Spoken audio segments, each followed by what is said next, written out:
Well, good evening because it's late. It's late. I got my Mockingbird shirt on. Sophia is just reading this book in school today, or this semester. She's never read it before. I said, "Oh, call your grandma. It's her favorite book, one of her favorite movies."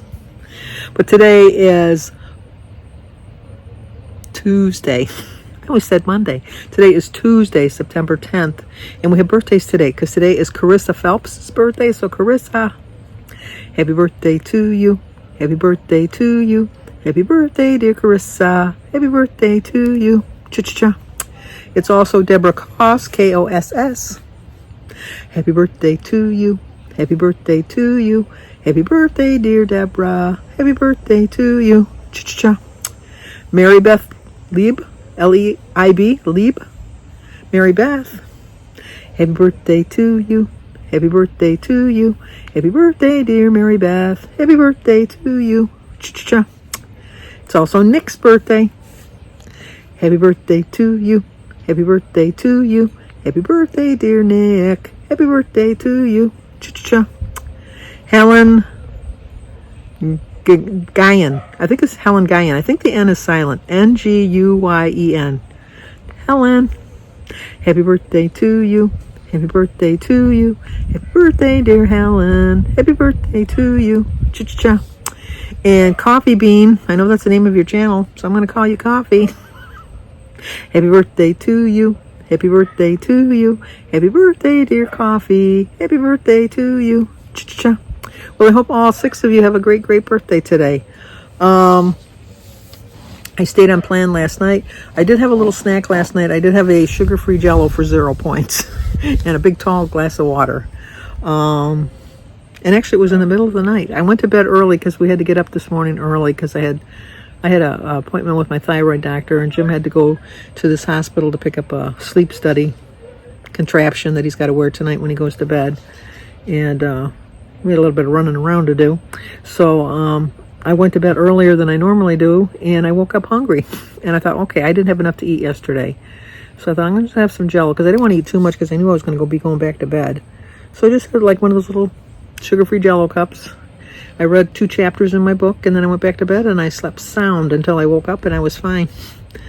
And then I'll show you my food that I've eaten today. I've had breakfast and lunch so far, and I didn't really have breakfast, so to speak. I had a banana. I wasn't sure if I did all my blood work before I went to the doctor's, but just in case they wanted to take more blood work while I was in the office, I didn't want to eat anything before I left, but I knew that we had some running to do.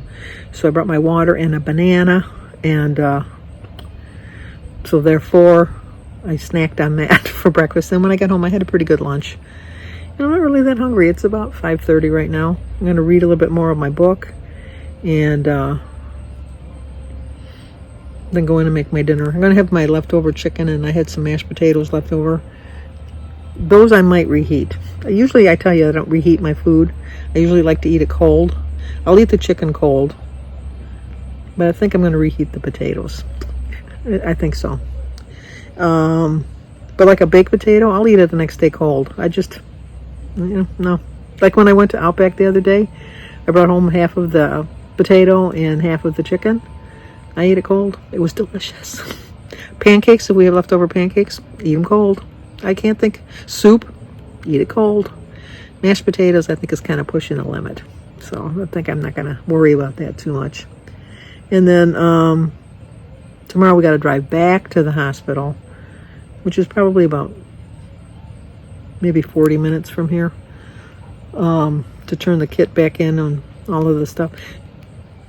It's not as invasive as I thought it would be. I thought he'd have to be wearing this big old mask and everything. He's got to put something on his wrist and put something on his finger.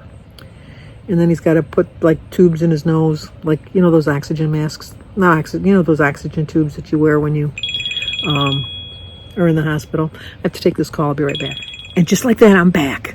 So I didn't really get a walk-in today. We did walking like to the doctors and, parking and getting into the office, the medical building. And then when we enter the hospital, walking around the hospital, I know it was the sleep study thing was on the 4th floor, so we had to walk up to that. Well, we didn't walk, we took the elevator, but you know what I mean. We had to walk around the hospital to find it. And then, just kind of laying around. I'm done doing some reading. My thyroid thing is same. He did give me a new medication to try to take, but my pharmacy said it's one he's never, they don't have it on stock, so they had to order it. It's for my thyroid, but he said it's not anything to do with my weight. Because I says, oh, now that I'm taking something for my thyroid, I'll be able to lose some weight. And he said, no, it's for the parathyroid, which doesn't have anything to do with weight fluctuation. But it's something with the fact that for my calcium levels. I guess my calcium levels were a little bit low. But he told me, he says, you're fine, nothing's changed, you're good. He says, but I want you to start taking a multivitamin. He recommended Centron, I think it is. It starts with a C. I'll know it when I see it. For over 50 for women. And then to take this pill for my parathyroid. So I said, so obviously something changed. You're giving me medication. I'm trying to get rid of medications, not add medications. But I mean, if that's what I need to take, I'll take it. I will take it. I noticed a new wrinkle going across the top of it. Looks like a tiny little mustache. It's just annoying. I notice things like, I noticed my rosacea. I noticed these things are getting bigger. I got to go to the dermatologist because they're getting too big. I got to check them out. So I got to make an appointment for that. I'm just so tired of going to the doctors. But I mean, it comes with age. It's what you got to do. But I woke up with a really good attitude, and Edie sent me her stuff. I'm not going to tell you how she did because that's up for her to tell you, but we're doing really well together. And then I was texting with Terry over at Terry Weeks, and Callie, her kitty, is not doing really well. So, a pet is like a family member. So if you could say some prayers for the family. I know some people just think, oh, it's a cat. No, it's not. It's just, no. When I lost my Mini Moo, I was devastated when I lost my Mini Moo. I really was. It's just, she was old. She was 19. She was in failing health. It was time, but it was still hard. And it was just like for the longest time, I thought I heard her. I thought I saw her. Didn't want to get rid of her bowl. Silly things. It's just. And then we lost Riley on the same day. We lost Minnie and Riley, my dog. We had to put them both down. We were going to put Riley down anyhow because he was going blind and he was having problems and he was falling and not controlling his bladder. And we knew that when we were moving in here, he would never be able to get down the stairs to use the backyard for his facilities. So, and then it just kind of worked out that not worked out, but it kind of fell into place or whatever, that Minnie was doing poorly too, and it was hard. We stayed in the room with them, and just as a point of info, if anybody has to put a pet down, I thought I was doing my pet a favor, giving her some treats before we brought her. I wouldn't give Riley any because he wasn't eating at that point, but the cat was still eating somewhat.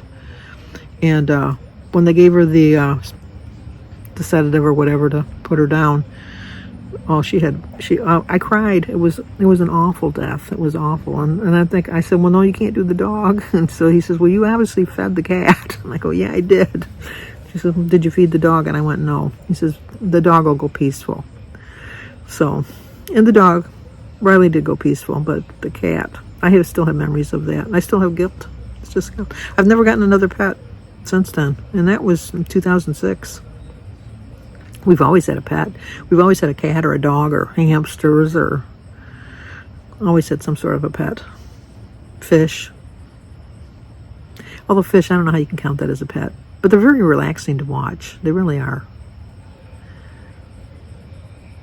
But I never had to clean out the tank. Jim always did that. And it just got to one day he just says, I'm done.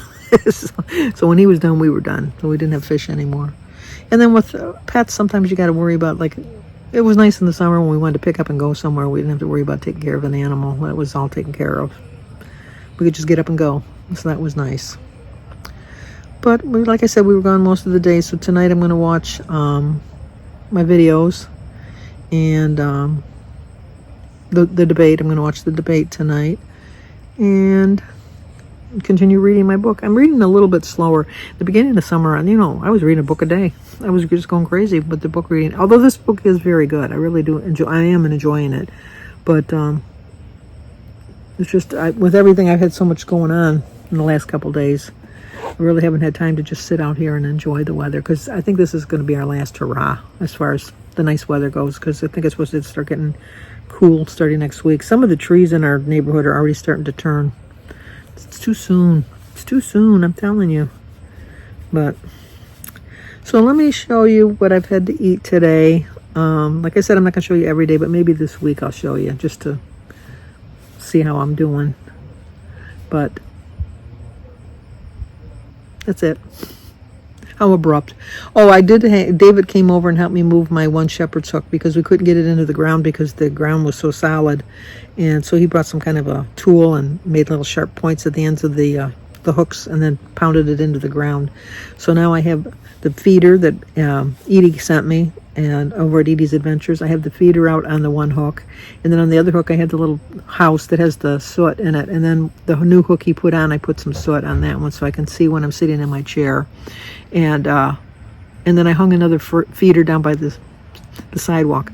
I don't know if I should have done that, because when people walk by, the birds might attack. I don't know, because I've never had a feeder down there. But I did have to this summer. I had a feeder for soot, but not bird food. So we'll see. We'll see how that goes. But I'm curious to see tonight, because when the light comes on, if that'll bring more birds. Because last night after the sun went down, there was a couple birds still feeding on the feeders.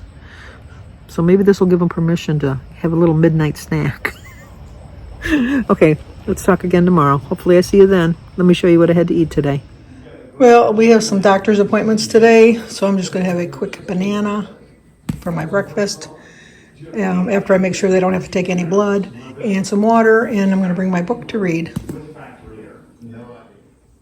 Okay, I'm having a 7-point lunch, 6 points for my bread, and 1 point for a tablespoon of Miracle Whip. Sorry, Joan, but we have Miracle Whip in our house.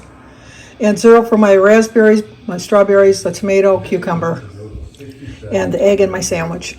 Oh, and I have a cup of tea that I'm waiting for the water to boil. So there's my 7-point lunch. Okay, here is my 15-point dinner. The 0 for the tea, the chicken, and the pineapple. 4 points for the cottage cheese. 4 points for the roll.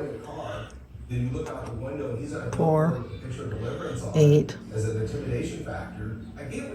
6 points, 5 points for the potatoes, and 4 points for the butter.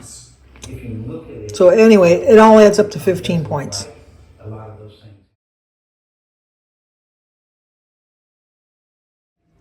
Okay, there's my feeders, and on the street you can see my other feeders.